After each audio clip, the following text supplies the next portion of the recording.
Welcome to Vices vs. Verses, Episode 1. The air was filled with the sweet aroma of blooming flowers as the sun cast a radiant, warm glow over the serene setting. Laughter and chatter filled the air as families gathered on the luscious green lawn. Children joyfully played and ran around, adding to the lively atmosphere. Everyone eagerly anticipated the special ceremony set to take place. The congregation assembled in the stunning and picturesque courtyard outside the majestic, awe-inspiring building with its towering spires, colorful stained glass windows, and magnificent vaulted ceilings. In the midst of the crowd was Longfoot, a man whose towering figure earned him his memorable nickname. He was famous for his insatiable hunger and daring taste buds, always trying to push the boundaries. A stunning dish caught his eye as he made his way past the buffet and refreshment table. It was adorned with vibrant, fresh ingredients, sprinkled with fragrant herbs, and emanated an irresistible aroma. The issue with Longfoot is that his perpetual hunger pangs stem from his never-ending microwave woes. His trusty microwave has a mind of its own, always deciding to act up at the most inconvenient moments, like today. Longfoot missed out on breakfast this morning, all because of his stubborn appliance, despite his girlfriend's persistent requests to invest in a new one. He remains as obstinate as his microwave, and insists his current microwave works perfectly fine.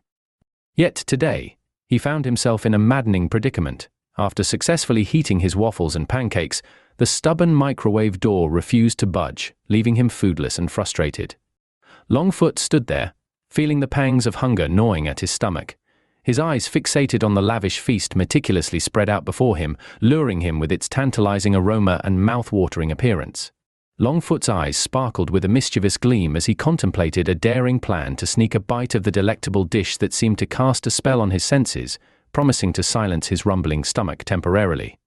As the audience gathered near the small stage, the master of the ceremony urged everyone to take their seats so that the event could begin on time. Without wasting any time, the master of the ceremony swiftly transitioned into his speech. "Brothers and sisters," the voice echoed over the crowd.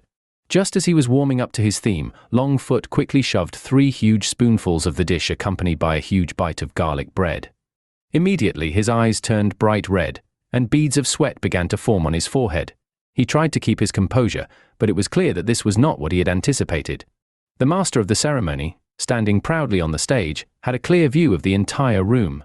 From his vantage point he observed Longfoot discreetly sampling the dish. Furthermore, the speaker continued, Matthew 5:29 advises that if your right eye leads you to sin, it is better to remove it and cast it away.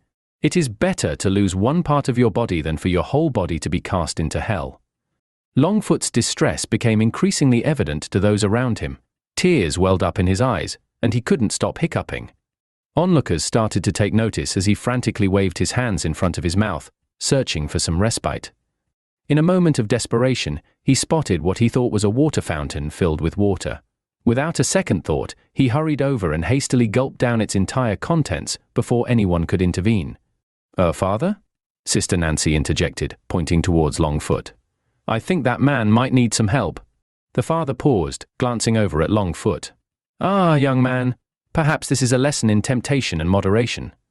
Longfoot, now gasping for breath, managed to croak out, "Ah-ya-ya-I."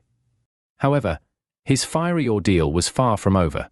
Still feeling the burn, Longfoot's eyes fell upon the table where the wine for the Eucharist was prepared. Without thinking, he grabbed the chalice and chugged down the sacramental wine, much to the shock of the onlookers. The preacher let out a deep sigh, his voice carrying the weight of experience as he addressed the congregation. "My dear friends," he began, "what we are witnessing in this young man's plight serves as a poignant reminder of the temptations and trials that befall us in this world. It reflects how seemingly innocuous indulgences can ultimately ensnare us, leading to despair and anguish. This cautionary tale underscores the importance of exercising restraint and prudence in our choices." Just then, the parents of the baby to be baptized approached, puzzled by the action that was unfolding. The preacher chuckled and said, "Well, it looks like more than one person will be baptized today. It seems like the temptations of Sister Nancy's spicy hot pot and spicy garlic bread are a better sermon than mine." Longfoot, with a puzzled expression, glanced around, clearly befuddled. "Hold on, what? Baptism?" Suddenly his eyes widened with understanding. "You mean I consumed the baptism water and the sacramental wine?" The preacher nodded, with a smile tugging at his lips. Indeed, young man. The preacher's friendly gesture toward Longfoot elicited a spontaneous chuckle from the crowd. At the same time, a few parents became frustrated as their young children repeatedly dashed toward the font and chalice, crying and believing their parents were stopping them from enjoying themselves. After enduring a long and challenging ordeal, Longfoot finally found some much-needed relief.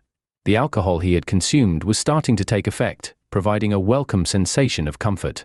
Despite the lingering tingling sensation on his tongue, he managed to give a thumbs up and expressed his gratitude by saying, "Amen." And so, amidst the laughter and camaraderie of the baptism event, the lesson was clear. Even the strongest among us must be cautious of life's fiery temptations, lest we find ourselves in a hot spot we weren't prepared for. The end.